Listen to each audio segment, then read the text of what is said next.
Hello everyone, and welcome to another mini sky tonight.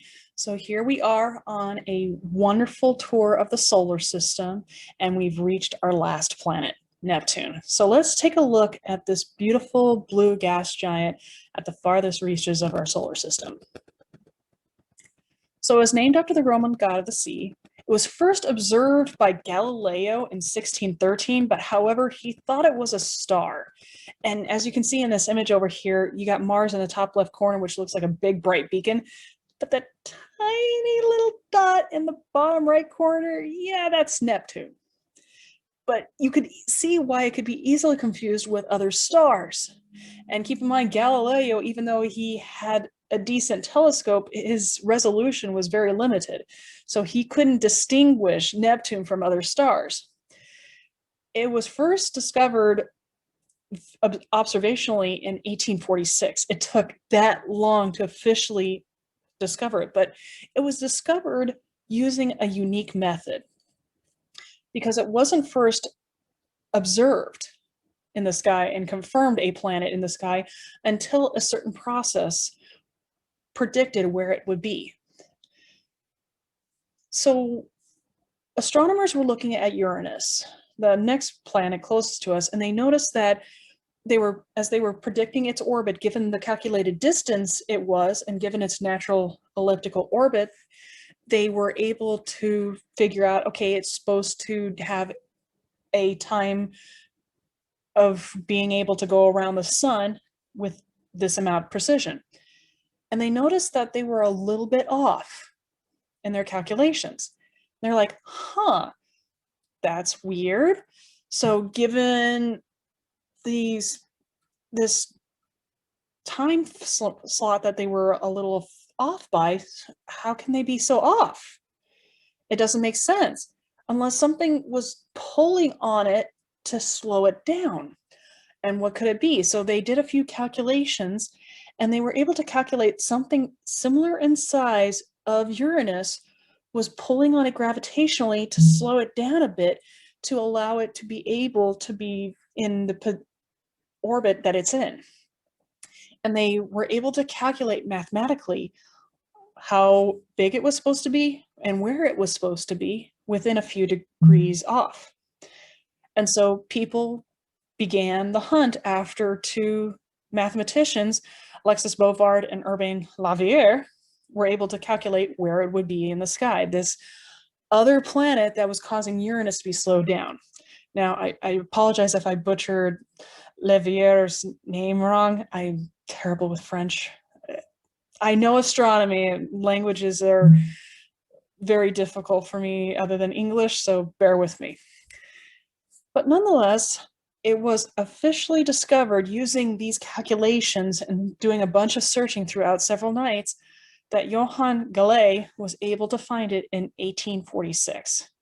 So several years after the discovery of Uranus, we were able to find Neptune. It took a long time. It was originally supposed to be Galilei's planet, but he turned it down because he said, I don't want a planet named after me, because I wasn't the one who originally predicted where it would be. I just said, okay, people think it's supposed to be here, and I just went and hunted for it, and I happened to find it. And then some people thought, oh, it's supposed to be named after Laraviere, and he said, no, math speaks for itself. It's already there. I just crunch numbers, so don't name it after me. And so a couple of other people proposed, why not call it Oceanus? Because it's a beautiful blue planet. It kind of looks like an ocean, so we'll call it Oceanus.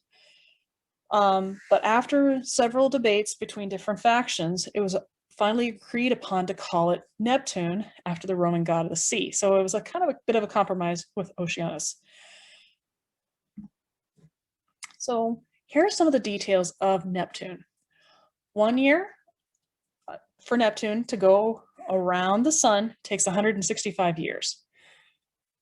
So you can see why it's very difficult for people to distinguish Neptune from other stars because it travels slowly in the sky. So it took several nights to be able to record particular stars and their movement.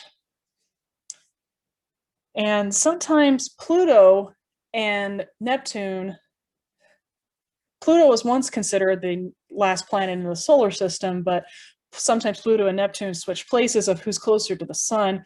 But now Pluto is a dwarf planet. In fact, I've discussed details about what Pluto is. So if you want to check out that video, I'll leave a link up here somewhere, and you can check out my discussion about Pluto, how we discovered it, and so on. But as you can see, it takes a long time for Neptune to be able to go into orbit. So it travels very slowly in the sky over the course of several months. But for as slow as it goes around the sun, it rotates relatively fast. One day for Neptune is 16 hours. So many of the gas giants have fast rotations for their sizes. And Uranus and Neptune, as you can see in this image, are very similar in size. And so again, it's like comparing a softball to a nickel when it comes to Earth. So for as big as these planets are, they're not that big. It's negative 371 degrees Fahrenheit on this temperature. So it's relatively cold. So hence why it has this deep blue color. Many of the gases that usually here on Earth would be in gas form have condensed down into crystals and ice. So it gives it that deep blue color. And it has a magnitude of 7.8, so hence why it was incredibly difficult to find. You can't see with your unaided eye, and it requires powerful telescopes to be able to discover it. We do know that it has 14 moons, and they're named after sea nymphs and other different sea gods and everything. But that's as much as we know, because Voyager 2 was the only one to go visit this amazing planet. We're hoping to send more spacecraft, but there's not a lot we know about Uranus and Neptune. But keep your eyes and ears open for potential new areas where we can learn about these unique planets. So dive into the structure. It's very similar to Uranus, like I discussed in my previous video. It has 3 layers, basically a beautiful upper atmosphere, mostly composed of methane. It has an ice mantle and metallic core of some kind. It does have high internal heating though. They noticed with the Hubble spacecraft telescope that some of the gas clouds, with using the infrared camera on Hubble, that some of the gas clouds started to heat up. And that's due to high internal heating. So that's what compensates for some of the cold temperatures on the outside. And like Uranus, it has a peculiar magnetic field too. It's not in alignment with its tilt. It's off a little bit like Uranus's.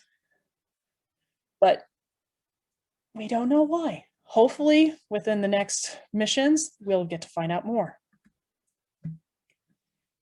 Like Uranus, it has an atmosphere composed of hydrogen, helium, ammonia, and methane. And it has that deep blue color because it has an abundance of methane, and that methane absorbs red light.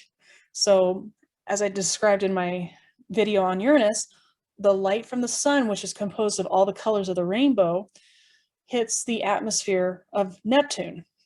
And the blue colors of the spectrum, like green, blue, indigo, and violet, reflect back to the Earth because it easily bounces off methane. But many of your red colors, like red, orange, and yellow, get absorbed by the clouds. So hence why to us it appears like a big, deep blue color. Like Jupiter, Neptune has a great dark spot, and we think it has very similar structure and features similar to that of the Great Red Spot.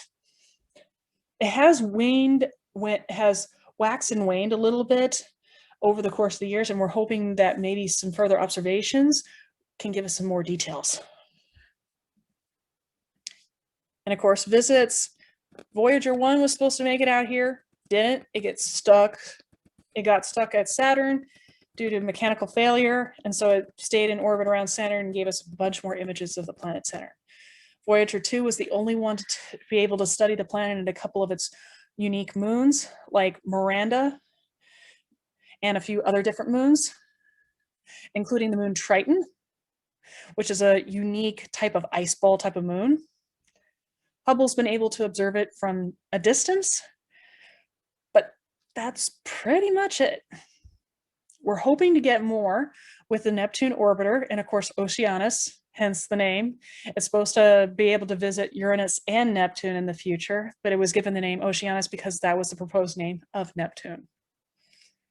And Odinus, and hopefully we'll have the Triton hopper, which basically will be another probe we'll send to another moon, and Trident. But these are all, some of these are in the works, and a couple of them, I think the Triton hopper and Trident were proposed ones, but well, keep your fingers crossed and your eyes and ears open to hopefully see these amazing projects come into the works. So where can you see it? Right now, it's very difficult to find because it's so close to the sun. So you'll need to wait until May in the early hours of the morning, roughly around about 5 a.m. So wait until close to the summertime, and in May, you'll be able to see it. It'll be in the eastern horizon, just right underneath Jupiter, and you'll be able to find it just basically the same distance between Jupiter and Saturn is the same distance between Jupiter and Neptune in that kind of line.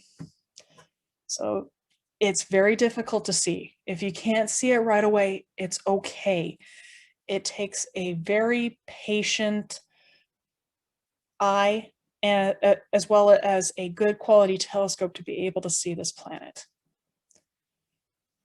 So this concludes our solar system tour.